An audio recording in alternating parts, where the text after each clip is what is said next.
ডাকো তারে ডাকো ডাকার মতো তারে ডাকো।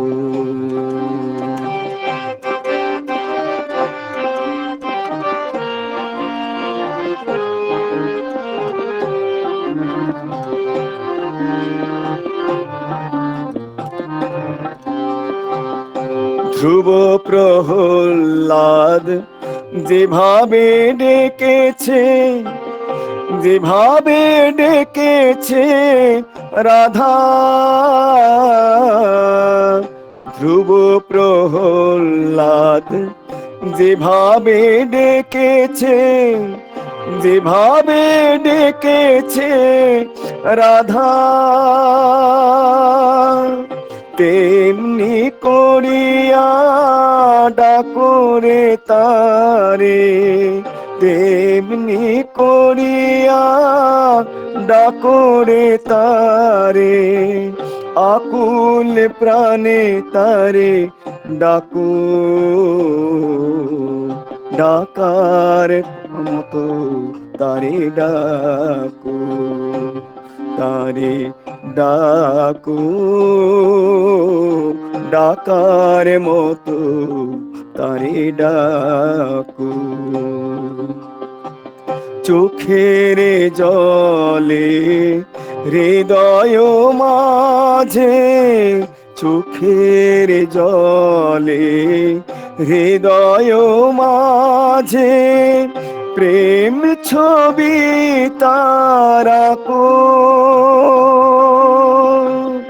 ছবি এঁকে তার হৃদয় মাঝে, ছবি এঁকে তার হৃদয় মাঝে সদাই চেয়ে তুমি থাকো ডাকার মতো তারে ডাকো তারে ডাকো ডাকার মতো তারে ডাকো তারে ডাকো ডাকার মতো তারে ডাকো। জয় গুরু, সবাইকে আমার জয়। জয় গুরু দাদা, অপূর্ব নিবেদন, অপূর্ব যাজন কথামালার সঙ্গীত। আমরা যেন প্রত্যেকে ডাকার মতো ডাকতে পারি এবং ভক্ত হয়ে উঠতে পারি, এই প্রার্থনা গানের মধ্যে দিয়ে আমাদের প্রতি প্রাণে জাগরিত হোক। সেই সঙ্গে দাদার জন্য সুস্থ স্বাস্থ্য দীর্ঘ জীবন, এই সঙ্গীতময় এই ইষ্টময় জীবন আরো প্রবর্ধিত হোক, সেই প্রার্থনা প্রিয় পরমের রাতুল চরণে। এ পর্যায়ে সঙ্গীতের জন্য আহ্বান রাখছি শ্রদ্ধেয় জীবন কৃষ্ণ সাহা দাদা, অধৈর্য, রামগোপালপুর সৎসঙ্গ বিহার থেকে। হ্যাঁ, জয়গুরু দাদা, শোনা যাচ্ছে? জয়গুরু। আগে দাদা শোনা যাচ্ছে। জয়গুরু। আপনার নয়েজ ক্যান্সেলেশনটা কি অফ করা আছে? নয়েজ ক্যান্সেলেশনটা আমার ডাউন করা আছে। হ্যাঁ, ডাউন করা আছে দাদা। আগে জয়গুরু দাদা, জয়গুরু।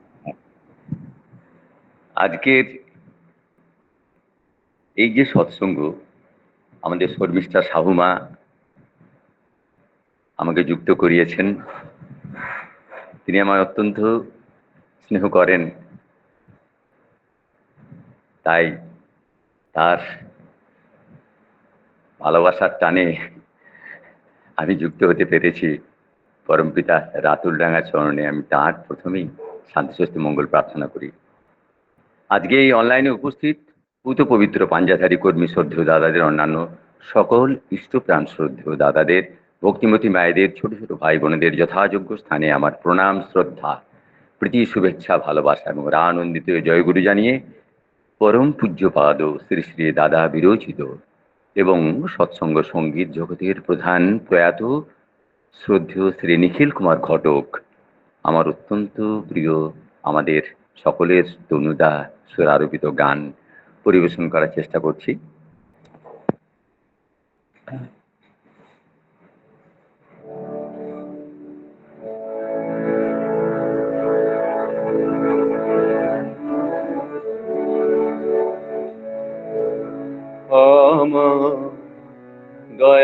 মাঝি ভাই,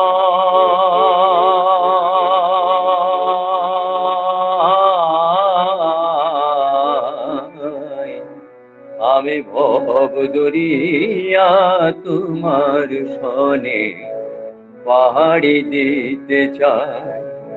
আমার দয়াল মাঝি ভাই,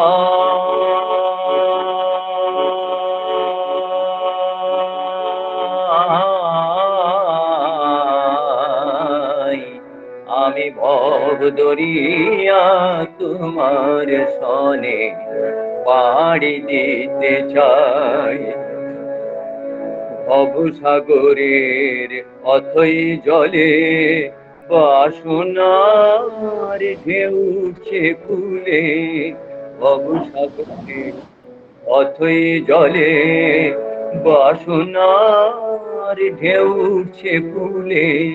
তুমি না আনিলে কুলে আমি কোথায় পাবো ঠাই। তুমি বিনে দয়াল আমার আপন তো কেউ নাই। আমার দয়াল মাঝি ভাই,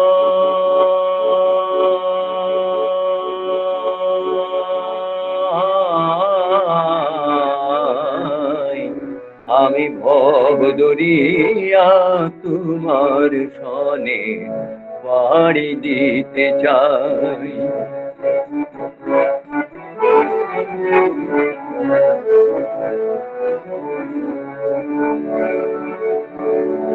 কত নামায়ার ছবি নয়ন ভুলায় শত সুখ স্বপ্ন বারে বারে দোলা দিয়ে যায় আমায় দোলা দিয়ে যায়।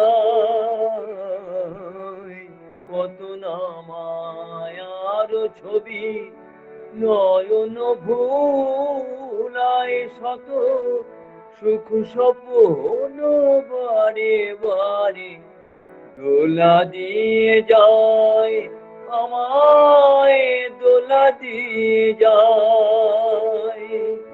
কামনা কুহকে মোরে ডাকে যে বারে বারে। কামনা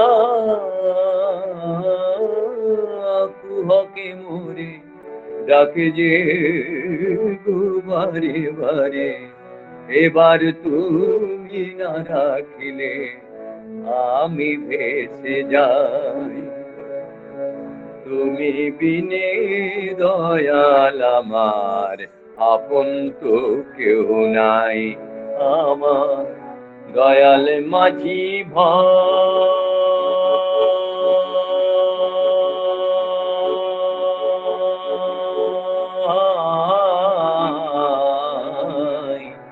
আমি ভব দরিয়া তোমার সনে পাড়ি দিতে চাই।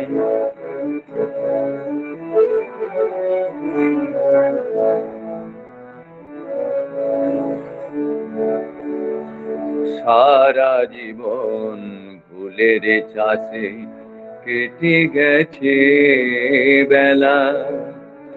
এবার দয়াল তোমায় পেয়ে ভুলেছি সব খেলা। কেটে গেছে বেলা। সারা জীবন ফুলের চাষে কেটে গেছে বেলা। এবার দয়াল তোমায় পেয়ে ভুলেছি সব খেলা। কেটে গেছে বেলা। সংসারেরই মায়ার ঘোরে যতই গো টানুক মোরে। আর কি দয়াল তোমায় ছেড়ে তার পিছনে ধাই। দয়াল তার পিছনে ধাই। সংসারেরই মায়ার ঘোরে যতই গো টানুক মোরে। আর কি দয়াল তোমায় ছেড়ে তার পিছনে ধাই, দয়াল তার পিছনে ধাই। কামনা কুহকে মোরে ডাকে যে গো বারে বারে, কামনা কুহকে মোরে ডাকে যে গো বারে বারে। এবার তুমি না রাখিলে আমি ভেসে যাই, তুমি বিনে দয়াল আমার আপন তো কেউ নাই। আমার দয়াল মাঝি ভাই,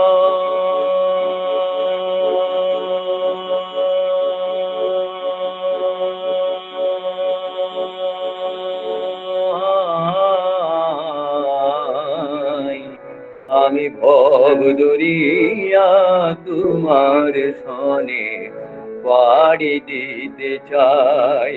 আমার দয়াল মাঝি ভাই,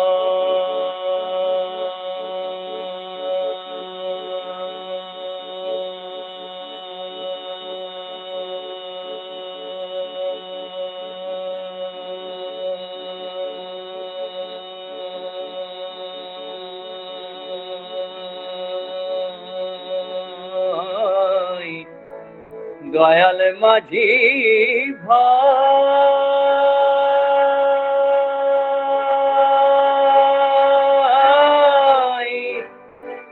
দয়াল মাঝি ভাই,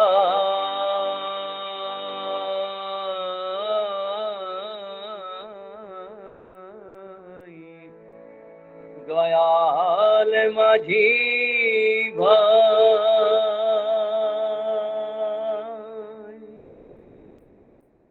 জয় গুরু দাদা, জয় গুরু, সকলকে জয় গুরু, জয় গুরু। জয়গুরু শ্রদ্ধেয় জীবন কৃষ্ণ সাহা দাদা, অধৈর্য কর্মী, রামগোপালপুর সৎসঙ্গ বিহার থেকে অপূর্ব সঙ্গীতের সুরমূর্ছনা আমাদের প্রত্যেকের প্রাণে ছড়িয়ে দিলেন। তাদের জন্য সুস্থ স্বাস্থ্য দীর্ঘ জীবন এবং এই সঙ্গীতময় ইষ্টময় জীবন আরো থেকে আরো তারও দীর্ঘ হোক, সেই প্রার্থনা প্রিয় পরমের রাতুর চরণে। দাদা ভালো থাকবেন, সুস্থ থাকবেন। জয় গুরু দাদা, জয় গুরু। আগে দাদা জয়গুরু। শান্তি শক্তি মঙ্গল প্রার্থনা করি দাদা আপনাদের। এ পর্যায়ে সঙ্গীতের জন্য আহ্বান করছে শ্রদ্ধেয়া ডাক্তার পৌশালী চ্যাটার্জি মা, দুর্গাপুর থেকে।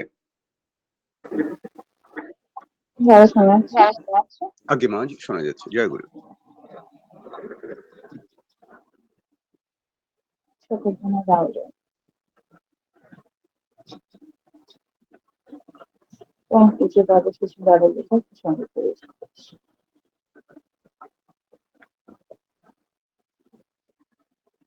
তুমি ছাড়া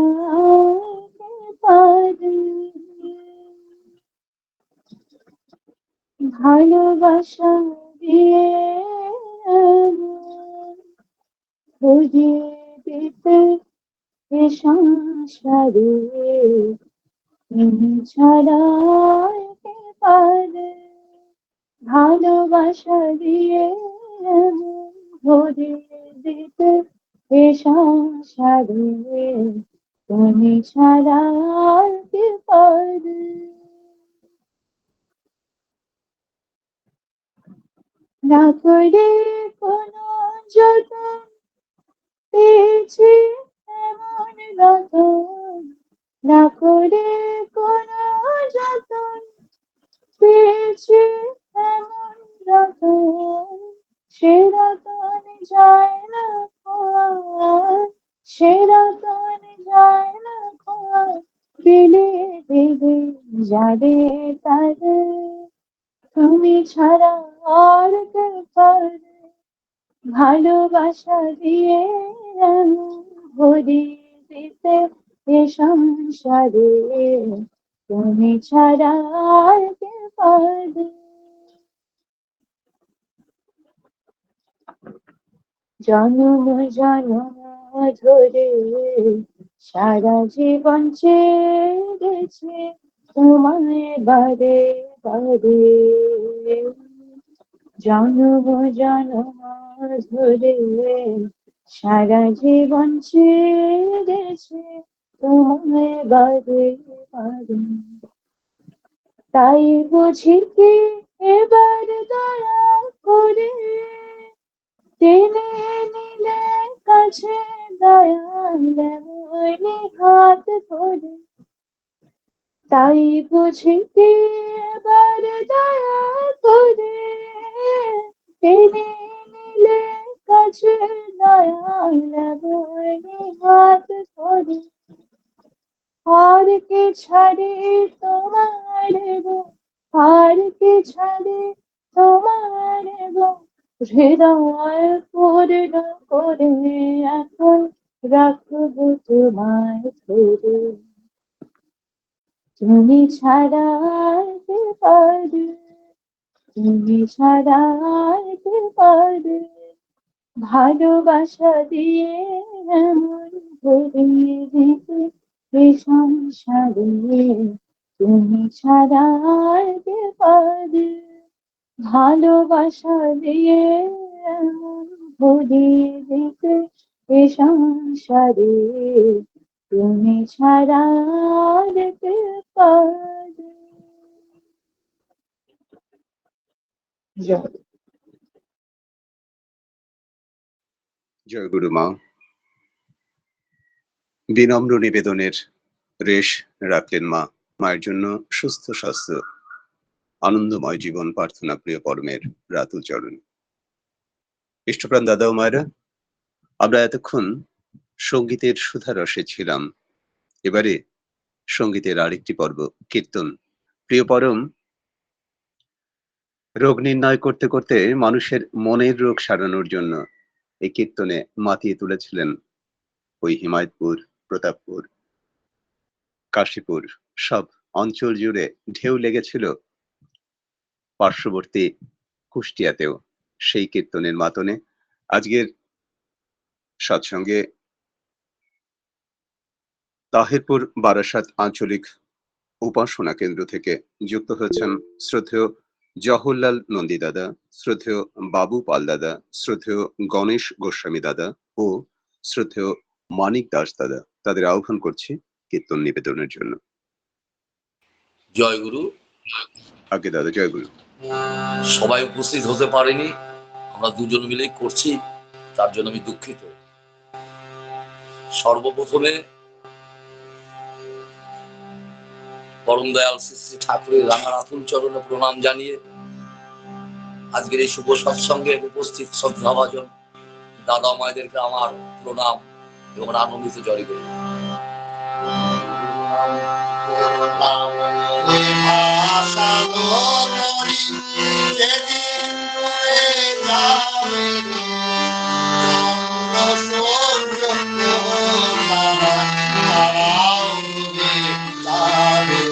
গুরুর নাম নিভাসালম করি যেদিন ডুবে যাবে রে চন্দ্র সূর্য গ্রহ তারা, তারাও ডুবে যাবে রে।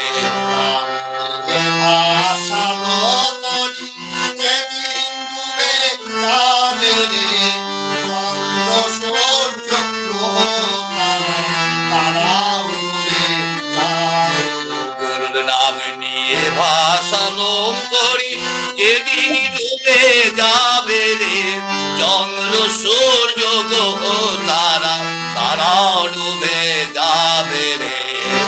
বহুদিনের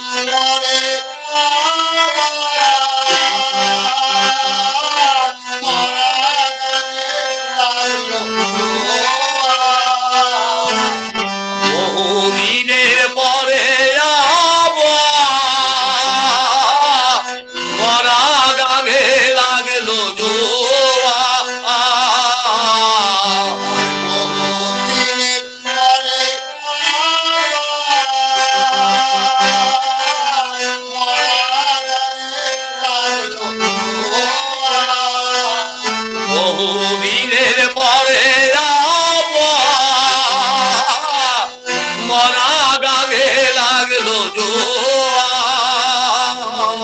দুয়ারে ধরেছি পানি আর কি করি এবার জোয়ারে ধরেছি পানি আর কি করি থাকে রে এবার দুয়ারে ধরেছি পানি আর কি করি এবার জোয়ারে ধরেছি পানি আর কি করি থাকে রে এবার আর কি করি এবার আর কি করি থাকে রে এবার এবার আর কি করি থাকে রে দুয়ারে ধরেছি পানি আর কি করি এবার জোয়ারে ধরেছি পানি আর কি করি থাকে রে এবার দুয়ারে ধরেছি পানি আর কি করি এবার জোয়ারে ধরেছি পানি আর কি করি থাকে রে এবার জোয়ারে এবার জোয়ারে ধরেছি পানি আর কি করি থাকে রে এবার জোয়ারে ধরেছি পানি আর কি করি থাকে রে এবার জোয়ারে ধরেছি পানি আর কি করি থাকে রে দুয়ারে ধরেছি পানি আর কি করি এবার জোয়ারে ধরেছি পানি আর কি করি থাকে রে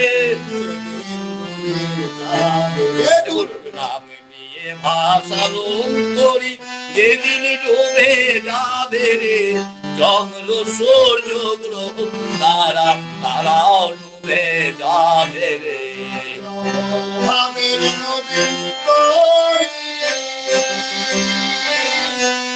জীবন হলে কান্দারি ভাবের নবী করি জিগর হলেন কান্দারি আমির নবী করি জীবন হলে কান্দারি নবভাবের নবীন করি জিগর হলেন কান্দারি ভাই আর কি করি তবে এবার হোক না কেন তখন ভারী আর কি করি তবে এবার হোক আর কি করি তবে এবার হোক না কেন তখন ভারী আর কি করি তবে এবার আর কি করি তবে আর কি করি তবে আর কি করি তবে আর কি করি তবে আর কি করি তবে এবার হোক না কেন তখন ভাবি আর কি করি তবে আর কি করি হোক না কেন তোমার ভাবি আর কি করি তবে ভাই হোক না কেন তোমার ভাবি আর কি করি তবে হোক না কেন তোমার ভাবি আর কি করি তবে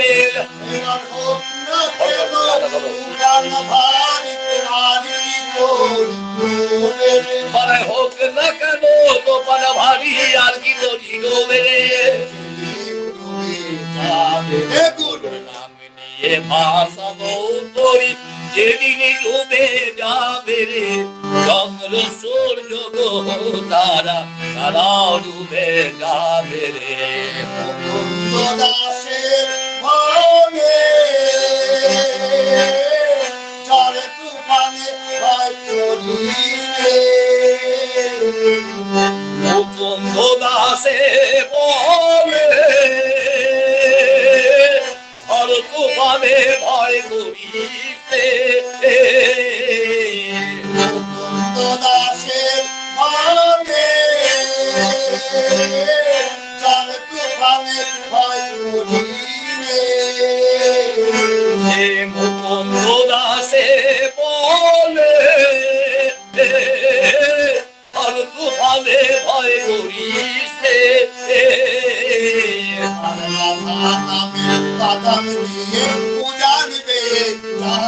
এবার রাধা নামের বাধাম দিয়ে উজান পেয়ে যাবি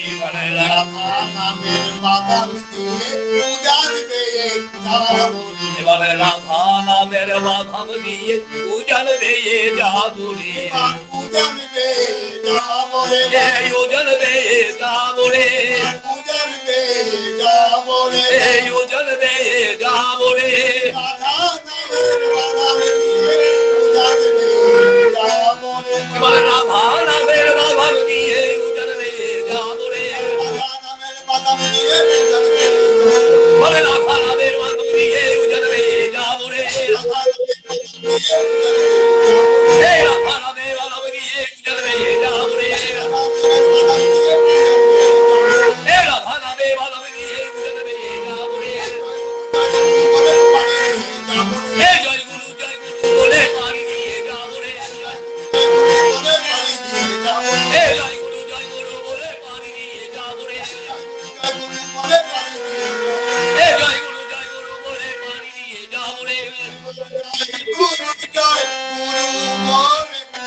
জয়গুরু শ্রদ্ধেয় মানিক দাস দাদা ও তার সঙ্গে সঙ্গতে যারা ছিলেন তাহিরপুর বারাসাত আঞ্চলিক উপাসনা কেন্দ্র থেকে, তাদের প্রত্যেকের জন্য ইষ্টচ্ছল জীবন প্রার্থনা রাখছি।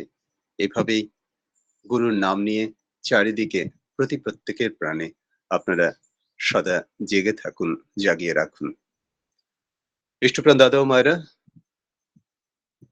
আমরা ওই সানাই সঙ্গত থেকে শুরু করে সৎসঙ্গের এ পর্যায় পর্যন্ত এসে যোগযুক্ত করেছি প্রত্যেককে। এবারে আমরা ইষ্ট আলোচনা শুনব। আজকের ইষ্ট আলোচনায় রয়েছেন শ্রদ্ধেয় অমিতাদিত্য সান্যাল দাদা, কলকাতা থেকে। দাদাকে আহ্বান করছে আগামী 30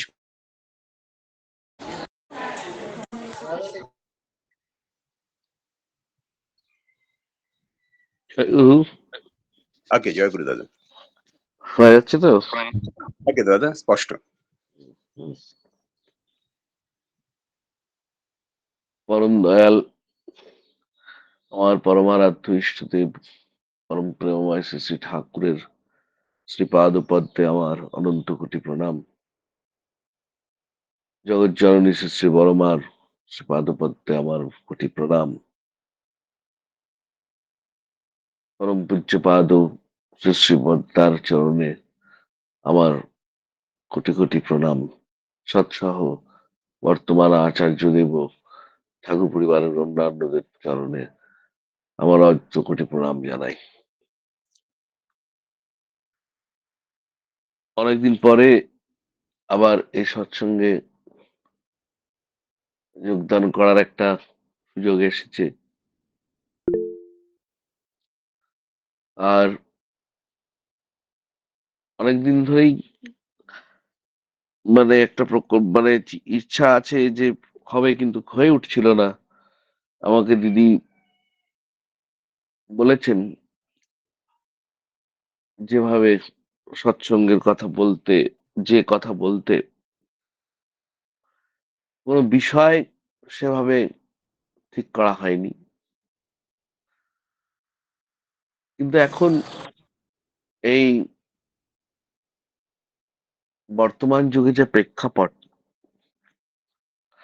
এবং আশেপাশে দেখে যা আমরা বুঝি, সেটা হচ্ছে, আমি আজকে যেটা আমার মনে হয় যে ভাবহীনতা, ভাবের বড় অভাব হয়ে গেছে। সেই ভাবময় পুরুষকে আমরা নিজেদের ভাবে ঠিক ধরতে পারছি বলে মনে হয় না। আমরা সবটাই করছি কিন্তু খুব ডিপ্লোম্যাট ওয়েতে, মানে খুব কর্পোরেট ওয়েতে, যেন একটা আহ, ধর্ম, মানে আমাদের ভিতরে যে আমরা পালন করছি, সবাই নয়, বেশিরভাগ ক্ষেত্রে আমি দেখি সেটা খুব লোক দেখানো বিষয় হয়ে গেছে। কিন্তু আজকে আমি এতক্ষণ কীর্তন শুনছিলাম, আগের গানও শুনলাম, কীর্তনও শুনলাম, কিন্তু এত এত সুন্দর ভাবে নিয়ে কীর্তন হলো। আর এই সমস্ত কীর্তন গুরুর নাম নিয়ে ভাসানোর তুলি শোনাই যায় না, খুব কম শোনা যায় এখন। মানে এই সমস্ত পুরনো কীর্তনের যে একটা ভাব, তার যে ভাষা, তার যে একটা মানে আবেগ, সে ব্যাপারই আলাদা। এত ভালো লাগছিল, এই জন্য আমি সেই প্রশ্নটা, মানে এই বিষয়টা উত্থাপন করলাম যে আজকাল অনেক কীর্তন শুনি, তার ভিতরে কোনো ভাব নেই, কোনো মানে তার সঙ্গে, মানে ঠাকুরের সঙ্গে যে একটা কানেক্ট করার যে একটা ব্যাপার থাকে, সেই ব্যাপারটা নেই। আমাকে শেষে বড়দা একবার বলেছেন, কানেক্ট করে প্রণাম করতে হয়। মানে তুমি ঠাকুরকে প্রণাম করলে, অথচ তুমি তাকে দেখতেই পেলে না, তার সঙ্গে তার ছবিটা তোমার মানসপটে প্রতিভাত হলো না, অথচ দুম করে একটা মাথা নামিয়ে দিয়ে প্রণাম করে চলে এলে, সে প্রণামের কি অর্থ আছে? আজকাল সেরকম একটু কোমরটা বেঁকিয়ে হাঁটুর কাছে দুটো হাত ছুঁয়ে দিয়ে মানুষ প্রণাম করে। সেই সরি, আমার খুব কাশি হয়েছে, যদি মাঝে মাঝে একটু কাশি হয় আপনারা মানে আমাকে একটু ক্ষমা করবেন। যেই হোক, যাই হোক, আমি যেটা বলতে চাইছি যে প্রণাম, যে অন্তর থেকে কাউকে প্রণিপাত করা, মানে প্রণাম করা, আর হঠাৎ করে একটা লোক দেখানো টুক করে করে ফেলা, সেই জিনিস তো এক নয়, তার থেকে না করাই ভালো। সেরকম ধর্মাচরণও যদি আমাদের অন্তর থেকে উদ্ভূত না হয়, সেই ধর্মাচরণ শুধুমাত্র একটা কিছু কিছু নিয়মের ভিতরে বাঁধা হয়ে থাকে, ভক্তিটা যদি আমার ডিউটি হয়ে যায়, তাহলে কিন্তু সেই ভক্তির কোনো মানেই হয় না। ভক্তিটা কখনো ডিউটি হতে পারে না, সেটা অন্তর থেকে আসতে হয়। তাহলে মানুষের আত্মোন্নয়ন হয়, না হলে নিজেকে ঠকানো হয়। আমি অনেক নিয়মের মধ্যে বেঁধে, যে আমি এইটুকু ভক্তি যদি না করি আমি খেতে পাবো না, এইটা যদি আমার মাথায় ভিতরে থাকে, আমি দুবেলা দুমুঠো পেটের দায়ে যদি আমি ভক্তি করি, সে ভক্তির কোনো মানেই হয় না। তার থেকে ওই বিবেকানন্দ বলেছিলেন ফুটবল খেলা ভালো, সে ফুটবল খেলাই বোধহয় ভালো। ব্যাপারটা এইরকমই। আর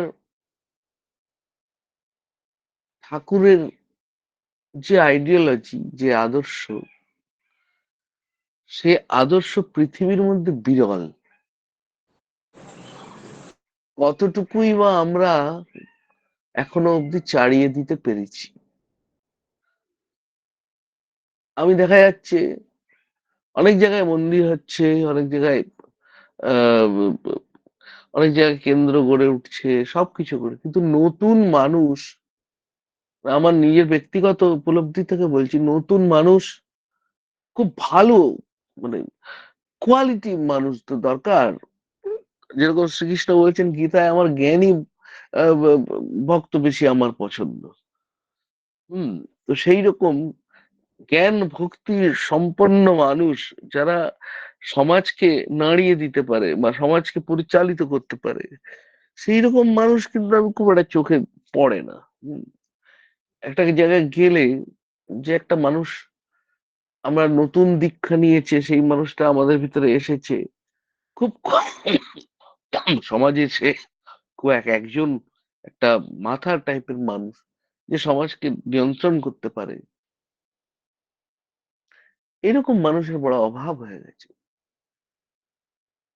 এখন সবই সেই ধামা ধরা চাটুকার টাইপের মানুষজন আশেপাশে ঘুরতে দেখা যায়। কিন্তু এটা ঠাকুরের মানে চাওয়া নয় কিন্তু। ঠাকুর তো আমাদেরই ঠাকুর বানাতে চেয়েছেন, আমাদের পিছনেই যাতে লোক ঘুরে বেড়ায়। আমরা যে কাউকে ইয়ে করবো তা নয়। আমাদের দেখতে আমাকে আমি বলবোই না যে আমি কার দীক্ষিত, কিন্তু আমার চাল চলন, আমার আমার যা জীবন দ্যুতি, আমার যে জ্যোতি, সেই জ্যোতি দেখে মানুষ আকৃষ্ট হবে আমার প্রতি। তখন সে অন্বেষণ করবে যে আমার গুরুকে, আমি কোন শিক্ষায় শিক্ষিত হয়ে এরকম হয়ে উঠেছি, সেইটা সে তখন দেখবে। তারপরে তো সে আমার গুরুকে ধরবে, নাহলে ডিপি ওয়ার্কের মানে কি আছে? আমি 5টা মানুষ গিয়ে আমি হই হই করে গেলাম একজনের মানুষ বাড়িতে, ভাই কেমন আছেন দাদা, ভালো আছেন তো, ঠিক আছে তো, হ্যাঁ আপনার বাড়িতে আপনি তো এই সময় দীক্ষা নিয়েছিলেন, এত মাস বন্ধ আছে, ঠিক আছে আপনি একটা কাজ করুন, 1 মাসের ইষ্টভৃতি দিন, আমরা সেটা দিয়ে আবার আপনাকে একটা জায়গায় এনে দিচ্ছি, এবার আপনি করবে কি সে? সে কি আজ একদিন হয়তো আপনার কথার চাপে পড়ে একটা জিপি ওয়ার্ক হলো, আবার 2 মাস পরে বন্ধ হয়ে যাবে। কিন্তু সেই মানুষটাকে যদি ভালোবাসার বন্ধনে বেঁধে ফেলা যায়, যে দাদা আপনি আসুন, আপনার কি সমস্যা, করলাম তার সঙ্গে একটা কানেক্টিভিটি তৈরি করা যায়। এই যাজনের 3টে সি আছে।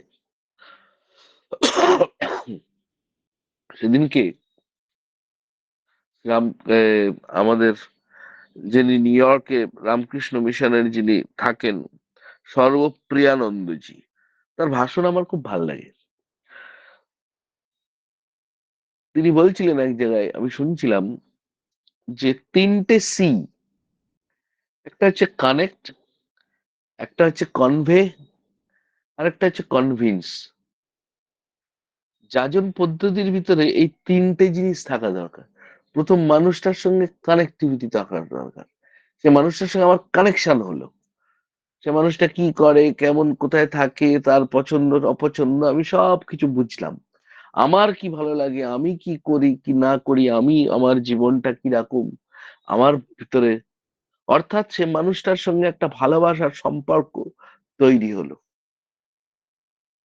সে যাতে আমায় ভালোবাসে, আমিও যাতে তাকে ভালোবাসি। দুজনে দুজনার কথা শোনার মধ্যে দিয়ে, কাজকর্মের মধ্যে দিয়ে, আদান প্রদানের মধ্যে দিয়ে একটা সংযোগ সৃষ্টি হলো, কানেক্ট হলো। এইবার আমার আদর্শকে তার কাছে কনভে করা, যে আমি এই নিয়ে ভালো আছি, আমি এই নিয়ে বড় হচ্ছি, আমি যে এই যে তুমি আমার ভিতরে সুখ শান্তি সমৃদ্ধি দেখছো, এই সমৃদ্ধির কারণ কিন্তু আমি নই, কারণ আমার সেই পরম কারুণিক, সেই আমার কারণ, তাকে কনভে করা, তার কথাগুলো তার ভিতরে কনভে করে দেওয়া। সে শুনলো, সে ভাবলো, এইবার আস্তে আস্তে আমি তাকে কনভিন্স করব। কনভিন্স কি করে করব? সেটা আমার যজন দিয়ে করব, তাকে জোর করে চাপিয়ে দেবো না। আমার যে আমার যে চাল চলন, আমার যা অভিব্যক্তি এবং তার প্রতি করা, সেই করা দিয়ে আমি তাকে কনভিন্স করব যে হ্যাঁ ভাই, আমি যেটা বলছি সেটাই হচ্ছে জীবনের শ্রেষ্ঠ চলার পথ। কিন্তু ওই যে প্রথমে বললাম ভাবহীনতা, আমি যদি একটা ভাবলেশহীন ভাবে বলি, সে তো সেই উদ্বেলিত হবে না। একটা কীর্তন হচ্ছে, কীর্তন হচ্ছে, আজকে দেখা যাচ্ছে কীর্তন এই যে হলো, আমি এত কটা কীর্তন দিয়েই আমি বলবো, ভাবলাম কেন ভাবলাম, যে কীর্তন এমন একটা জিনিস মানুষকে এত তাড়াতাড়ি ঈশ্বরমুখী করে তুলতে পারে। পৃথিবীতে আর এরকম মানে সঙ্গীতের মতন জিনিস তো আর কিছু নাই, তার সঙ্গে কীর্তন। আজকে শ্রী চৈতন্য দেব বলুন, শ্রী শ্রী ঠাকুর অনুকূল চন্দ্র বলুন, এরা কি দিয়ে প্রচার আরম্ভ করেছেন? ওই তো কীর্তন। কীর্তন না থাকলে মহাপ্রভুকেও বা কে চিনত, আর শ্রী শ্রী ঠাকুর অনুকূল চন্দ্রকেও বা কে চিনত? কীর্তনের মধ্যে দিয়েই তারা প্রথম প্রকাশিত হয়েছেন। শ্রী শ্রী ঠাকুর অনুকূল চন্দ্রের সেই কীর্তন দিব্য যুগ, আমাকে শর্মিষ্ঠাদি বলছিলেন যে আপনার পূর্বপুরুষদের কথা বলুন। আমার পূর্বপুরুষদের কথা, ঠাকুরকে তো আগে ভালোবাসতে হবে, তবে তো আমার পূর্বপুরুষদের একটু কথা শুনলে ভালো লাগবে। এখন বিষয়, তারা ছিলেন, শ্রী শ্রী ঠাকুর যদি এক মানে ফুল হন, তারা হয়তো বাতাস, তারা সেই বাতাসে তার সেই ফুলের আঘ্রাণ বয়ে নিয়ে বেরিয়েছেন। এরকম আমার খুব আমার পরম সৌভাগ্য, আমি আমার পিতৃকুলে শ্রী শ্রী ঠাকুরের পার্ষদ দুর্গানাথ সান্যালের পুত্র আমি, আবার এদিকে মাতৃকুলে সতীশচন্দ্র গোস্বামী গোসাইদার পপুত্র আমি। সুতরাং এই দুটো বিরাট ভক্তের আমি তার তো কণা করিও হতে পারিনি। রমেশটাদি আমাকে বারবার বলে, আমি বললাম দেখুন আপনি আমার পরিচয় করুন, আমি জীবনে কোনোদিনও কোথাও আমার বংশ পরিচয় দিয়ে যাইনি। আমি চেষ্টা করেছি আমার যতটুকু যোগ্যতা হয়েছে, আজকে আমি যেভাবে জীবন অতিবাহিত করি সেটা সম্পূর্ণ আমার তার সঙ্গে কোথাও সৎসঙ্গের কোনো যোগ নেই। আমি যতটুকু আমার মানে পয়সা করি, আমি ইনকাম করি, কোথাও ঠাকুর ধরে কামানোর ব্যাপার নেই। আমি নিজের যতটুকু যোগ্যতা আমি ততটুকু অর্জন করি, এবং সেই অর্জিত পয়সায় আমি ইষ্টভীতি করার চেষ্টা করি।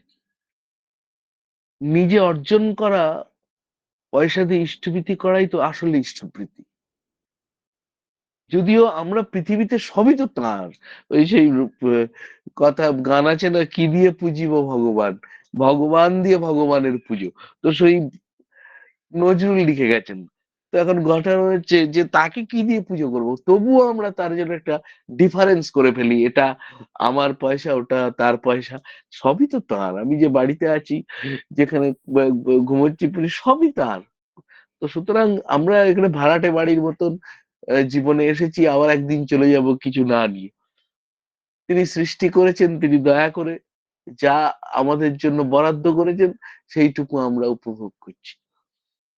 সেইটাকে আমার বলে, এই যে আমি এখনই বললাম আমার বলে আমি অহংকার করছি না, আমি অহংকার করছি না। আমি বলছি তার ভিতরে একটা ডিফারেন্সিয়েট এই জন্য ডাইরেক্ট করলাম, কারণ আমার ঠাকুরের কাজটা যেন আমার ধান্দা না হয়ে যায়। যেদিন আমার ধান্দা হয়ে যাবে, সে ভক্তি ভক্তি কিচ্ছু থাকবে না। আমি জীবনে এরকম বহু মানুষ দেখেছি যারা, কারণ আমি খুব ছোট থেকে, দেবপ্রসাদ দা আমার খুব কাছের মানুষ, আমার আত্মীয়। হুম, তিনি জানেন হয়তো, আমি ছোটবেলা থেকে যেহেতু বড়দার বাড়িতে মানুষ হয়েছি, আমি এত রকম মানুষ দেখেছি সারা সৎসঙ্গ জগৎ, যারা ঠাকুর নিয়ে চলছে, বিরাট লাফালাফি করছে, কিন্তু তাদের উদ্দেশ্য কিন্তু অর্থ, তাদের উদ্দেশ্য ভক্তি ভক্তি নয়। এরম লোক কিন্তু এমন দুর্বিপাকে পড়ে, তাদের সারা জীবন ব্যতিব্যস্ত হয়ে যায়, ঝঞ্ঝাটগ্রস্ত হয়ে যায়। সব থেকে বড় কথা হচ্ছে ঠাকুর নিয়ে যারা ধান্দাবাজি করে, আমি দেখেছি তাদের পরবর্তী প্রজন্মটাও শেষ হয়ে যায়, তাদের ছেলে পুলে সন্তান সব শেষ, একদম ঝাড়ে বংশে উৎখাত হয়ে যাওয়ার মতো পরিস্থিতি হয়। সেজন্য আমি বারবার মানুষকে বলি, দাদা ঠাকুরের পয়সা, একটা জিনিস মাথায় রাখবেন, ঠাকুর প্রণামী, ইষ্ট অর্ঘ্য যত তাড়াতাড়ি পারবেন নিজের থেকে গিয়ে মন্দিরে জমা করবেন, কিংবা নিজের কাছে রাখবেনই না। ওই এক ধরনের সাংঘাতিক বিষ। কোনোভাবে যদি খরচা হয়ে গেল, কোনোভাবে যদি আপনি ঠাকুরের অর্থ অপচয় করে ফেললেন, কিছু নষ্ট করে ফেললেন, সে যে আপনার যে পাপ হবে, তার থেকে তার প্রায়শ্চিত্ত বড় বড় কঠিন। সুতরাং এইগুলো থেকে আমাদের বেঁচে থাকতে হবে। ধান্দাবাজি করে সৎসঙ্গ করে লাভ নেই। তার থেকে দুটো ঠাকুরের কথা আপনি পড়ুন, দুটো বই পড়ুন, পুরনো এই অনুশ্রুতি পড়ুন, শাশ্বতী পড়ুন। বইয়ের তো কোনো শেষ নেই। 1.5 লক্ষ পৃষ্ঠার উপরে অলরেডি ছাপানো হয়ে গেছে ঠাকুরের কথা বলা বাণী। কতটুকু আমরা পড়ি? একটা করে বাণী রেগুলার পড়বো, একটা। অনেক পড়তে হবে না, খালি সত্যানুসরণেরই একটা হয়তো কিছু পড়বো। এই যে বাণী পাঠ হয়, ওই পাঠটুকু যদি আমি সারাদিন ভাবি যে আজকে সকালে এই কথাটা শুনেছিলাম, এই কথাটা আজকে আমি জীবনে প্রতিফলিত করব, আমার চরিত্রে সেটাকে পর্যবসিত করব।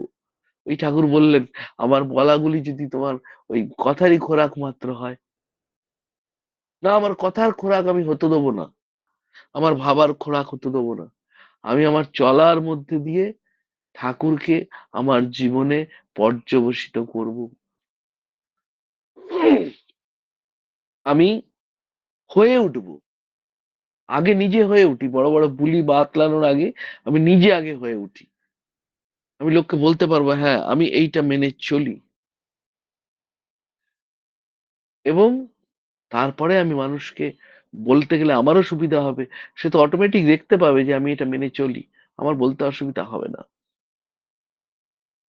একটু খেয়ে আরেকটা কথা হচ্ছে, ওই যে ডিপি ওয়ার্ক এখন চলছে, এই ডিপি ওয়ার্ক তো নতুন কিছু নয়, এ তো আমাদের দীক্ষার ভিতরেই আছে। আমার জীবন জ্যোতিও সেবা আমার পারিপার্শ্বিকের প্রত্যেকের ভিতরে আছে তো, সেই পারিপার্শ্বিকের প্রত্যেকের ভিতরে ইষ্ট প্রতিষ্ঠা করার কথা আমরা দীক্ষা নেওয়ার সময় বলেছি, সংকল্প করেছি। তো নতুন কিছু তো আমি করছি না, কিন্তু তা জোর করে যেন না হবে। এবং যেভাবে আচার্যদেব বলছেন যে বাড়ি বাড়ি গিয়ে তাদেরকে বলা, তাদের সঙ্গে একটা ওই যে বললাম কানেক্টিভিটি তৈরি করা, প্রথমে গিয়ে হামলে পড়া নয়, তাদের সঙ্গে কানেক্টিভিটি তৈরি করে তাদেরকে মন্দিরে ডেকে ভালোবেসে আবার নতুন করে পুনশ্চরণ করে দেওয়া যাকে বলে, সেই পুনশ্চরণ পুনশ্চরণ কিছু না, সে যদি ভাব হয় সে নিজেই এমন তৈরি হয়ে যাবে, সে নতুন করে আর কিছু করতে হবে না। তাকে প্রেসার না দিলেও সে নিজের প্রচুর জায়গায় হচ্ছে এরকম, যে এমনও হয়ে গেছে তারা শুনে তারা হাওয়াও করে কেঁদে ফেলেছে, না না আমাদের অন্যায় হয়েছে বলে, আবার তারা ইষ্টভীতি, আবার তারা ঠাকুরের মানুষ, এখন সেই মানুষগুলো প্রোঅ্যাক্টিভ হয়ে উঠে গেছে, এমনও হয়েছে। তো সুতরাং সেটা কিভাবে করব, সেই প্রসেস গুলো যদি আপনারা ইয়ে করেন, বোঝেন, তাহলে খুব ভালো হয়। আর একটু পুরনো সৎসঙ্গের ইতিহাস নিয়েও জানার দরকার, এই সৎসঙ্গ কিভাবে তৈরি হয়েছে, কিভাবে সেই প্রবাদ প্রতিম ভক্ত মানুষগুলো কত পরিশ্রম, কত ত্যাগ, কত তিতিক্ষার ভিতর দিয়ে ইষ্টকে প্রতিষ্ঠা করেছেন। আর আমরা যারা নব্য সৎসঙ্গী রয়েছি, তাদের একটা দায়িত্ব থেকে যায় যে আমাদের পূর্বপুরুষরা যেভাবে কষ্ট করে ঠাকুরকে এগিয়ে, ঠাকুরকে মানে কি, ঠাকুরকে বয়ে নিয়ে যাওয়ার কাজ করেছেন, সবই তো তার ইচ্ছায় হবে, কিন্তু আমার উদ্যোগটা তো দরকার। এই নতুন মানুষ সবার একটা একটা টার্গেট হওয়া উচিত, যে আমি একটা এমন মানুষ নিয়ে আসব যে যে সমাজে তার একটা ছাপ আছে, ঠাকুরের জগতে এইরকম মানুষ আমি টেনে নিয়ে আসব।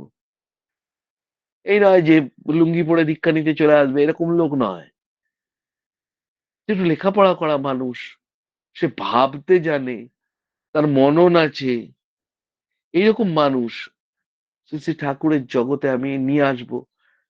বাহ, আমি তারপরে কত দেখবেন কত গর্ব হয় যে এইরকম একটা ভালো মানুষকে আমি ঠাকুরের জগতে আনতে পেরেছি। এই যদি আমার একটা আকাঙ্ক্ষা থাকে ভিতরে থেকে, যে আমার সঙ্গে যারা চলে, আমি একটা লিস্ট তৈরি করব আগে, যে আমার সমাজে আমি যাদের সঙ্গে মিশি, ভালো ভালো মানুষ কিগুলো আছে, কাদের আমার ভালো লাগে, কাদের আমি পছন্দ করি, সেই মানুষগুলোকে একজন একজন করে টার্গেট করতে হয়, তাদেরকে ধীরে ধীরে নিজের চালচলনের ভিতর দিয়ে তার মনের মতো হয়ে উঠতে হয়। তারপরে তাকে ঠাকুরের কথা বলে যদি আমি পারি, এটা তো নিজের কাছে নিজেরও একটা পরীক্ষা। এইভাবেই কিন্তু আমি শুনি, দেখেছি আগে পুরনো যারা ভক্ত ছিলেন, তারা কিন্তু এইভাবে যাজন প্রক্রিয়া করতেন, এক একটা ফিল্ড তৈরি করতেন। তখন তো ঠাকুরের কোনো ফিল্ডই ছিল না। ত্রৈলোক্যনাথ চক্রবর্তী যখন বার্মা গেলেন, ঠাকুর অনুকূল চন্দ্রকে কেউ চিনতো? কিন্তু আপনারা ইতিহাস পড়ে দেখবেন, তো সেখানে যে সব সৎসঙ্গী তৈরি হয়েছিল তখন, তারা কত বড় বিপর্যয় থেকে কত বড় বিপর্যয় থেকে যুদ্ধ বিগ্রহের মধ্যে তারা কিন্তু বেঁচে দেশে ফিরতে পেরেছিল। একজন সৎসঙ্গীও কোনো বিপদের মধ্যে পড়েনি। সুতরাং বিভিন্ন কথা শুনলে, বই পড়লে অনেক কাহিনী জানতে পারবেন। পুরোনো দিনের কিভাবে সৎসঙ্গ তৈরি হয়েছে, এগুলো কথার ছলে বললেও কিন্তু মানুষ খুব আকৃষ্ট হয়। আমি ঠিক বক্তা নই, তো আমি গুছিয়ে বলতে পারি না এখন একটা বিষয়, কিন্তু আমার যেগুলো উপলব্ধি সেগুলো আমি বলতে পারি। খুব ছোটবেলার থেকে আমি যেভাবে দেখে এসেছি শ্রী বড়দা কিভাবে মানুষকে কাছে করে নিতেন, এবং তার সেই প্রকাণ্ড ব্যক্তিত্বের মধ্যে দিয়ে এই দেবপ্রসাদ দাও তাও খুব খুব প্রিয় পাত্র ছিলেন শ্রী বড়দার। সামনে গিয়ে বসতেন, কত গল্প কত কিছু করতেন। তারা আরো ভালো বলবেন যে তার যে মানে ওই অমোঘ একটা চৌম্বকীয় শক্তি, মানে সামনেই যে একবার সেই ভালোবাসায় জড়িয়ে গেলে সেখান থেকে কিন্তু আর বেরোনো যেত না। ঠাকুরও তাই, তাকে দেখে দৃষ্টিতেই মানুষ এতই চুম্বকের মতো আকৃষ্ট হয়ে পড়তো যে তাক থেকে আর বেরোনো যেত না। আমাদেরও কিন্তু এরকম হয়ে উঠতে হবে, আমাদের ব্যক্তিত্বটা এইরকম হয়ে হবে যে আমাদের সঙ্গে শুধু ঠাকুর বড়দা দেখলে হবে না, আমাদের নিজেদের তাদের মতো হয়ে উঠতে হবে। আমার ঠাকুরত্ব না জাগলে কেউ আমার ঠাকুর নয়। তো সুতরাং আমাকেও কিন্তু ঠাকুরের মতো এরকম চুম্বকীয় শক্তির অধিকারী হয়ে উঠতে হবে, যাতে করে আমাকে দেখে আমার পারিপার্শ্বিক মানুষ, আমার আশেপাশের মানুষ, আমার সঙ্গে যারা চলে, তারা যেন আমার সাহচর্য ছাড়া পাগলের মতো হয়ে ওঠে, আমাকে তারা নিজের চোখের মণি করে রাখে। আমি আমি সৎসঙ্গ সৎসঙ্গ সারাদিন ঠাকুরের কাজ বলে ফাটিয়ে বেড়াচ্ছি, আর আমার পাশের বাড়ির লোক আমাকে গালাগালি করছে মা বাবা তুলে। এরকম সৎসঙ্গী হয়ে লাভ নেই কিন্তু। আমার বাড়ির লোক আমার কথা শোনে না, ছেলে পুলে বিগড়ে যাচ্ছে, তার মানে কি? বেশিরভাগ সময় দেখি আচার্যদের কাছে গিয়ে অনেকে বলে, দাদা আমার ছেলেটা তো আমার কথা শোনে না, আমার বউটা আমার সঙ্গে সারাদিন ঝগড়া করে। তার মানে কি? এটা তো কোনো নিবেদন হতে পারে না। তার মানে আমার চালচলন ঠিক নেই। এটা খুব সহজ কথা। রোগগ্রস্ত মানুষ তখনই হয় যখন চাল চলনের অসুবিধা হয়, আজে বাজে খেলে পেট খারাপ হয়, এছাড়া তো হয় না। তো সুতরাং আমাদের সেভাবে চলতে গেলে, শেষ কথা বলি, আর বেশি সময় নেব না, শেষ কথাটাই একটাই যে আপনারা ঠাকুর ধরে ঠাকুরের সৎসঙ্গ করুন, বিভিন্ন ডিপি ওয়ার্ক করুন, যাই করুন, ওই জীবনে রোজ একটি করে বাণী জীবনে প্রতিফলিত করুন। আর নিজেকে সমাজে কিছু হয়ে ওঠার চেষ্টা করুন, নিজে কিছু হয়ে ওঠার চেষ্টা করুন, যাতে করে শুধু আমার, আপনি বললেই তো একটা লোক কথা শুনবে না, বলবে তুই কে তোর কথা শুনবো। তো সুতরাং নিজের ব্যক্তিত্বটাও এমন ভাবে গড়ে তুলতে হবে যাতে আর পাঁচটা মানুষ আমার আপনার কথা শোনে। এই জায়গাটাই আমার রিকোয়েস্ট। জয় গুরু, সবাই ভালো থাকবেন। সবার ইষ্টচ্ছল জীবন আমি পরম পিতার রাতুল চরণে প্রার্থনা করি। সবাই ভালো থাকবেন। জয় গুরু। জয় গুরু। শ্রদ্ধেয় অমিতাদিত্য সান্যাল দাদা কলকাতা থেকে যুক্ত হয়ে প্রিয় পরমের কথা বলছিলেন, নিজের ভিতরে তাকে প্রতিফলিত করার কথা বলছিলেন, হয়ে ওঠার কথা বলছিলেন, এবং যে হয়ে ওঠা দিয়ে অন্যকে নিজের মধ্যে দিয়ে তাকে দর্শন করানো যায়, শ্রবণ করানো যায়, এবং মননে তাকে গেঁথে দেয়া যায়, সেই কথা বলছিলেন। প্রকারান্তর ছিল অনেক রকম। কীর্তনকে আজকে ভূমি ধরে তিনি যে ইমারত গেড়ে দিলেন, সেখানে একটি নিবেদন রেখেছেন আমাদের প্রতি প্রত্যেকের কাছে। আমরা যদি এখানে যোগযুক্ত কথাটা বলি, তো সত্যিই যদি যোগযুক্ত থাকি, তাহলে মনে হয় আহ্বানটুকু আমরা হৃদয় নেব। একটি বাণী যেন আমরা প্রতিদিন একটু পড়ি, একটু অনুধাবন করি। আমি অমীয় গ্রন্থের পাঠে পরে প্রিয় পরমের রাতুল চরণে ওই বাণীগুলো যেন আমাদের জীবনে সার্থক মুহূর্ত হয়ে ওঠে, সেই প্রার্থনা করি। এই প্রার্থনাটি আরেকটি অনুরণন বার্তা দিলেন দাদার জন্য সুস্থ স্বাস্থ্য দীর্ঘ জীবন, এবং এই লীলায়িত জীবনের পার্শ্বদের রেতধারা আরো বর্ধিত হোক, সেই প্রার্থনা রাখছি প্রিয় পরমের রাতুল চরণে। দাদা ভালো থাকবেন, সুস্থ থাকবেন। ইষ্টপ্রাণ দাদা ও মায়েরা, এবারে ইষ্ট প্রসঙ্গের জন্য আহ্বান রাখছি শ্রদ্ধা শ্রীযুক্ত দেবপ্রসাদ ব্যানার্জি দাদা, সহপ্রতিরক্ষিক অ্যাডভোকেট, শিউরি ঠাকুরবাড়ি, তাদেরকে আহ্বান করছি পৃষ্ঠপোষণের জন্য। জয় গুরু। পরম প্রেমময় পরম দয়াল শ্রী শ্রী ঠাকুরের রাঙারাতুল চরণে, পরম রাধা জগৎজনের রাঙারাতুল চরণে, পরম পূজ্য পাদ শ্রী শ্রী বরদার রাঙারাতুল চরণে, বর্তমান আচার্য দেবের রাঙারাতুল চরণে তথা অবিনবাবুর রাঙারাতুল চরণে অসংখ্য কোটি প্রণাম নিবেদন করি। আজ অনলাইনে যুক্ত অমৃত পথযাত্রী দাদা ও মায়েদের যথাযোগ্য স্থানে আমার রাজয় গুরু ও প্রণাম জানাই। পরম প্রেমময় পরম দয়াল শ্রী শ্রী ঠাকুর বর্তমান যুগের এক বিস্ময়। বর্তমান যুগ কলিযুগ, কলি অর্থে পাপ, পাপের যুগে পূর্ণ ব্রহ্ম নারায়ণের আবির্ভাব, যাতে করে কলিহত প্রাণ কলির প্রকোপে না পড়ে নষ্ট না হয়ে যায়। সেই জন্যে তিনি এলেন অমৃতের বর্ষণ করতে, মানুষকে বাঁচার মন্ত্র দিতে। তিনি প্রথম বললেন, being and becoming of existence is ধর্ম। বাঁচা বাড়ার প্রতিজ্ঞা নিছক যেন ধর্মতা। বাঁচতে নরের যা যা লাগে তাই দিয়ে তো ধর্ম জাগে। আবার পাড়াপড়শি নিপাত যাবে, তুই বসে সুখ খাবি বুঝি। যা ছুটে যা ওদের বাঁচা, ওরাই যে তোর বাঁচার পুঁজি। প্রত্যেকটি মানুষকে নিয়ে বেঁচে বেড়ে ওঠার নামই ধর্ম। তাই ধর্মকে এমন সহজ সরল ভাবে কখনো কোনো অবতার মহাপুরুষ এইভাবে ব্যাখ্যা করেননি। তিনি বললেন, যুগ পুরুষোত্তম হচ্ছে সব সমস্যার সমাধানকারী। তাই যতবার তিনি অবতার রূপে এসছেন, রাম, কৃষ্ণ, বুদ্ধ, যিশু, মোহাম্মদ রসুল, শ্রীরামকৃষ্ণ, শ্রী চৈতন্য ঠাকুর অনুকূল, এবারে তিনি এই কলিহত প্রাণের জন্য দুটো বাড়তি জিনিস নিয়ে এলেন। প্রত্যেকবারই তিনি এসেছেন, প্রত্যেক অবতারে যজন যাজন ইষ্টভৃতির কথা প্রত্যক্ষ এবং পরোক্ষভাবে বিস্তারিত বলেছেন, কিন্তু এই সস্তায়নী সদাচার সর্বপ্রথম কলিহত প্রাণের রক্ষার জন্য রক্ষা কবচ হিসাবে তার বিশেষ আশীর্বাদ। 1937 সালে এই সস্তায়নী ব্রত প্রচার তিনি করলেন। এই প্রকাশ করার সঙ্গে সঙ্গে মানুষ কিভাবে কোভিড-19 এই সস্তায়নী সদাচার ব্রত পালন করে রক্ষা পেল কোভিডের হাত থেকে, তা আমরা প্রত্যক্ষ করলাম এবং প্রয়োজনীয়তা অনুভব করলাম, যেটা অন্য কোনো যুগে প্রয়োজন হয়নি। তাই কোনো অবতার রূপে তিনি দেননি তার বিধান। তাই তাদের বলা হয় যুগ পুরুষোত্তম। যে যুগে যে সমস্যা, সব সমস্যার সমাধানকারী হিসাবে তার আবির্ভাব। ঠাকুর একটা কথা বলতেন যে, জ্ঞানী যোগী পিল রহে সব মন কি ঘানি। আমরা প্রার্থনাতে রোজ বলি এ কথা। মনের ঘানি জিনিসটা কি?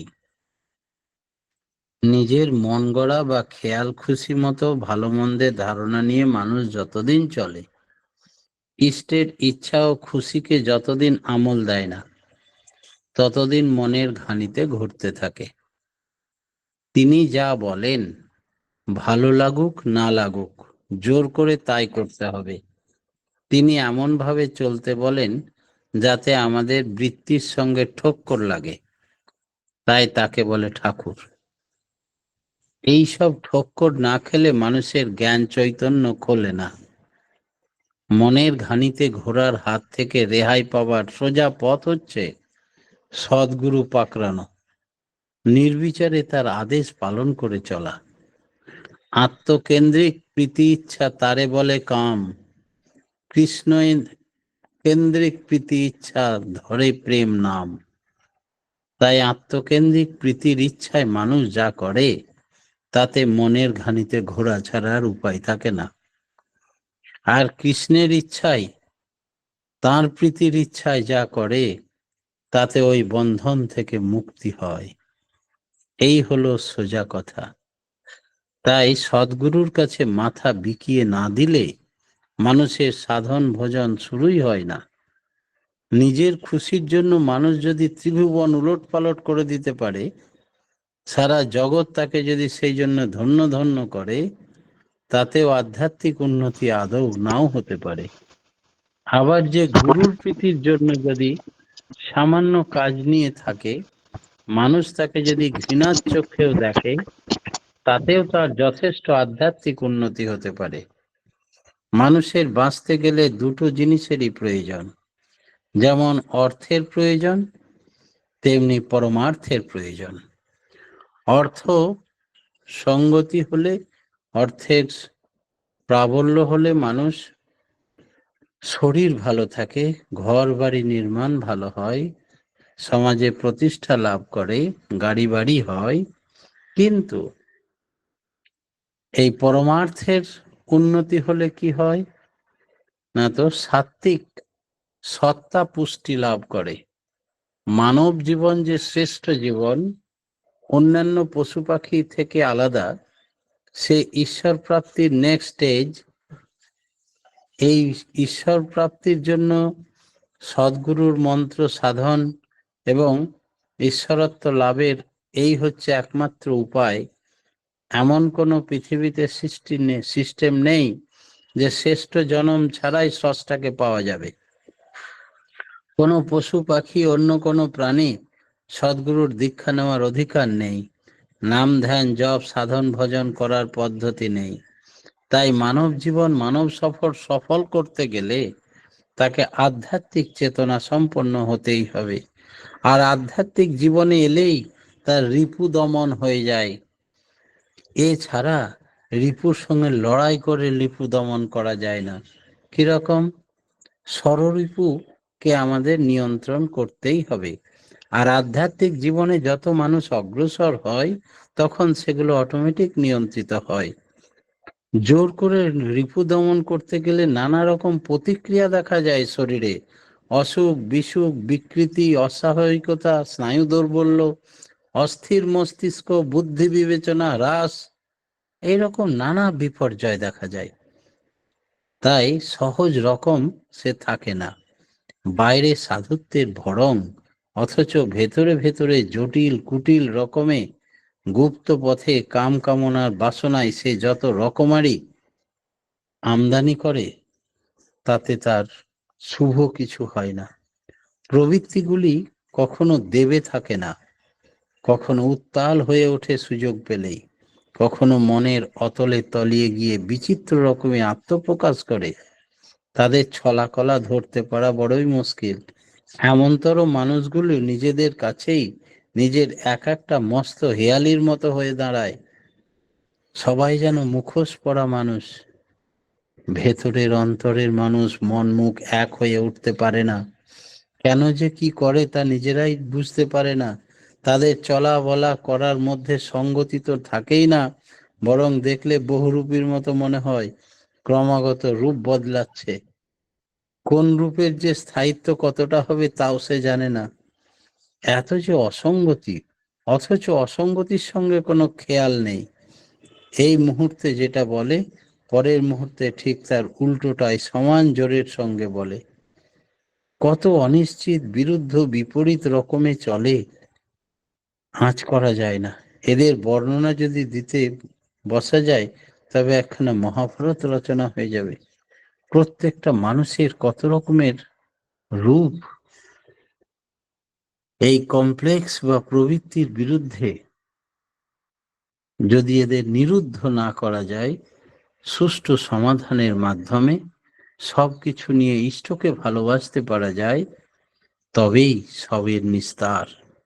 যে যে বৃত্তি প্রবৃত্তি নিয়েই থাকুক না কেন, নিঃসংকোচে তার, আর যেখানে যে অবস্থায় যে ব্যাঘাতই জন্মাক না কেন, তাকে উপেক্ষা করে তার কাজ করো।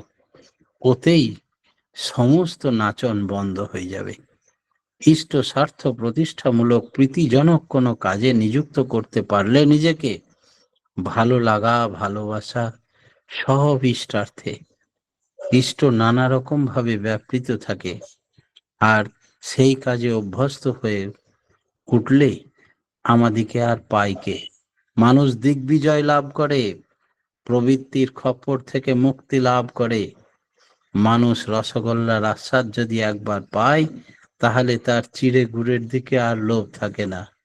তাই প্রবৃত্তির আনন্দ থেকে পরমানন্দের আস্বাদন করতে পারলে সমস্ত প্রবৃত্তি মাথা নিচু করে তার সেবক হয়ে দাঁড়ায়। শ্রী শ্রী ঠাকুর এর কাছে আমরা অনেকে অনেক বায়না ধরে থাকি, যদি আমি এত টাকা পেয়ে যাই তাহলে আমি একেবারে ঠাকুরের ফুল টাইম ওয়ার্কার হয়ে যাব। যদি আমার এই মেয়ের বিয়েটা হয়ে যায়, ছেলের একটা চাকরি হয়ে যায়, তাহলে আমি ঠাকুরের কর্মী হয়ে উঠব, ইত্যাদি বিভিন্ন শর্ত আরোপ করে থাকি। শ্রী ঠাকুর বলছেন যে যদি আমি পুকুরে সাঁতার শিখে যাই, জলে সাঁতার শিখে যাই, তবে আমি জলে নামবো। এই কথা যেমন অসম্ভব, সেই রকম ঠিক মানুষের ইচ্ছা যে জলে না নেমে কেউ সাঁতার শিখেছে জীবনে, তুমি জলে আগে নামো, হাবুডুবু খাও, তারপরে সাঁতার কাটতে জানো না তবুও বেশি জলের মধ্যে পড়লেই তুমি ডুবে যাবে। তুমি অথই জলের মধ্যে পড়ে একবার জল খাচ্ছ, একবার ভেসে উঠছো। আর সাঁতার জানলে তুমি গভীর জলে গিয়েও আনন্দ ধরে রাখতে পারবে না। এমনি করেই সাঁতার শিখে যাবে একদিনেই। তখন তোমার জল দেখলে আর ভয় পাবে না। ইষ্টকে প্রথমে আঁকড়ে ধরো, দুঃখের জন্য রাজি থাকো, কষ্টের জন্য রাজি থাকো। যতটা প্রবৃত্তির উপরে উঠতে পারবে ততটাই সংসার তোমার অধীনে হয়ে যাবে। তুমি সংসারে থেকেও খানিকটা ঊর্ধ্বে থাকবে, সংসারের কোনো দুঃখ তোমার উপরে আঁচ ফেলতে পারবে না। তুমি কখনোই বিব্রত হবে না হাজার উৎপাতেও। যা করণীয় তা ঠিক পরমপিতা তোমাকে দিয়ে করিয়ে নেবেন। সৎকর্মীর কখনো অকল্যাণ হয় না। শ্রী ঠাকুর আমাদের ইষ্টকে রাখতে হবে সর্বপ্রথম, সর্বপ্রধান করে এই জীবনে। যা কিছু স্থান তারপরে। ইষ্টের চেয়ে থাকলে আপন ছিন্ন ভিন্ন তার জীবন। সংসার করতে গিয়ে লক্ষ্য থাকবে ভেতর দিয়ে ইষ্টার্থী অনেকখানি পরিপূরিত হচ্ছে, তাই এতখানি ইষ্টের জন্য হয়ে উঠছে। সংসারের ভিতর যদি ইষ্টার্থ সাধন না হয়, তাহলে সে সংসার তো ভূতের বেগার খাটা। জীবন বলি দেওয়া, সংসারে নিজেকে বলি দেওয়া, সব কিছু স্বার্থ যেন ইষ্ট স্বার্থ হয়ে ওঠে, পরমার্থের স্বার্থে হয়ে ওঠে। আর এইটুকু না হলেই আমাদের সবটাই বেকার, বিফলে যাবে। শ্রী ঠাকুরের কাছে একদিন প্রফুল্ল দাসদা, শ্রুতি লেখক, তিনি বলছেন, ঠাকুর এই জীবনেই যেন আমার শেষ জীবন হয়, আমি আর জন্মাতে চাই না, সংসারে বড় দুঃখ জ্বালা, এই আশীর্বাদ আপনাকে আমার একান্ত, আমাকে আশীর্বাদ করুন। শ্রী ঠাকুর কিছুক্ষণ চুপ করে থাকলেন, তারপরে বললেন, তাই হবে নে, তবে আমি যদি আবার পারিষদ হিসাবে আসি তখন তোমাকেও আসতে হবে। তাহলে তাই হবে ঠাকুর। ভক্ত ভগবানের কথা হয়ে গেল, কিন্তু বাড়িতে গিয়ে দেখে তার স্ত্রীর সঙ্গে মনোমালিন্য, কথাবার্তা বাক্যালাপ বন্ধ। ঠাকুরের কাছে এসে বলছেন প্রফুল্লদা, ঠাকুর আমার কি করে মুক্তি হবে এই জীবনে? এখনো তো রাগ, দুঃখ, অভিমান সবই আছে আমার শরীরে। শ্রী ঠাকুর বললেন, কলকাতার গঙ্গা দেখেছিস? লাগে দেখেছি। এই গঙ্গার জলের উপরে কি যায় রে? তাহলে মরা মানুষ, পশু পাখির মরা দেহ, কচুরিপানা, ফুল বেলপাতা, কত কি কোথায় যায়? তাহলে সাগরে। কি করে যায়? বলে ওই জলের স্রোতে, টানে। ঠিক তাই, সব প্রবৃত্তি সাথে লয়ে, ইষ্টকর্ম লয়ে, সেই তো যোগী, সেই সন্ন্যাসী, কাল নত যার প্রবৃত্তি থাক। তবুও যদি ইষ্টের প্রতি অমোঘ টান থাকে, সেই টানেই তোমরা সব নিয়েই ব্রহ্মসাগরে লীন হয়ে যাবে এই জীবনেই। এই হচ্ছেন আমাদের ঠাকুর। তিনি এভরি পজিটিভ, কখনো কোনো নেগেটিভকে স্থান দিতেন না। তাই আমরা পেয়েছি সেই গুরু, যিনি সমস্ত মানুষকে, পবিত্রতাকে কখনো স্থান না দিয়ে সবাইকে পজিটিভ এগিয়ে যাওয়ার কথা, ঈশ্বরের প্রাপ্তির কথা সবাইকে সাহস দিতেন, বল ভরসা দিতেন। তাই আমরা সেই বিধাতাকে পেয়েছি। আপনারা জানেন পরবর্তীতে ঠাকুর দেহ রেখেছেন প্রফুল্ল দাসদার আগেই 69-এ। প্রফুল্ল দাসদা একদিন ভাবছেন, আচার্যদেব শ্রী শ্রী বরদা তো ঠাকুরেরই প্রতিমূর্তি, অর্থাৎ ঠাকুর বলে গেছেন টাকার এপিঠ আর ওপিঠ, অর্থাৎ ঠাকুরই তিনি। তাই বসে বসে ভাবছে, ঠাকুর তো বললেন এই জন্মে আমার শেষ জন্ম হবে, কিন্তু বাস্তবে যদি না হয় কি করে বুঝবো? এই কথা ভাবার সঙ্গে সঙ্গে অন্তর্যামী আচার্যদেব শ্রী শ্রী বরদা বললেন যে শিলচরের মন্দির উদ্বোধন হবে, কারা কারা যাবি? প্রফুল্ল যাবি তো? লাগবে। এখান থেকে বাস, ট্যাক্সি অনেকগুলো ছাড়লো আসামের শিলচরের মন্দির উদ্বোধনের উদ্দেশ্যে। শ্রী শ্রী বরদা গেলেন, মন্দির উদ্বোধন হলো। পরের দিন সকালবেলা প্রফুল্ল দাসদাকে বললেন, তোর জন্মকুণ্ডলীটা নিয়ে ওই দেখ ওখানে পণ্ডিত বসে সবারই জন্মকুণ্ডলী বিচার করছে, তুই নিয়ে যা, তোর জন্মকুণ্ডলীতে কি লেখা আছে একবার দেখা দেখি। প্রফুল্ল দাসদা জন্মকুণ্ডলীটা নিয়ে গিয়ে পণ্ডিত মশাইকে দিল। পণ্ডিত মশাই সাষ্টাঙ্গে প্রণাম করছে। দূর থেকে আচার্যদেব শ্রী শ্রী বরদা সেটা লক্ষ্য করছেন। ফিরে আসার পরে বললেন, কিরে প্রফুল্ল, তোকেই পণ্ডিতজি প্রণাম করতে লেগে গেল, কি ব্যাপার?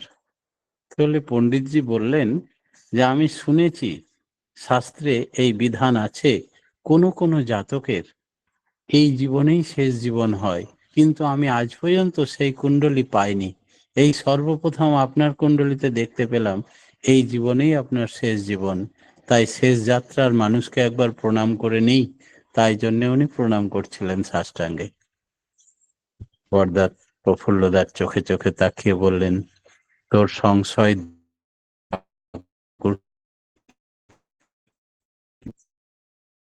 আর জল থামে না। তিনি কেঁদে উঠলেন, বললেন, হ্যাঁ প্রভু, আপনি অন্তর্যামী, আমার মনের সব দেখতে পান, আমার সব প্রশ্নের নিরসন করলেন আপনি। এই হচ্ছে আচার্য পরম্পরা। আমরা তার স্থলাভিষিক্ত জ্যেষ্ঠ আত্মযোগ আচার্য রূপে পেয়েছি ধরার বুকে সর্বপ্রথম। আমাদের জীবন ধন্য। ত্রিকুলের অধিপতিকে পেয়েছি গুরু রূপে, আর আচার্য পেয়েছি অন্তর্যামী রূপে। নিত্য লীলা করেন তারা, নিজের জীবন ধন্য করে তুলুন, এই কাতর প্রার্থনা। সকলের সার্বিক মঙ্গল প্রার্থনা জানিয়ে আমার ক্ষুদ্র বক্তব্য এখানেই শেষ করলাম। জয়গুরু।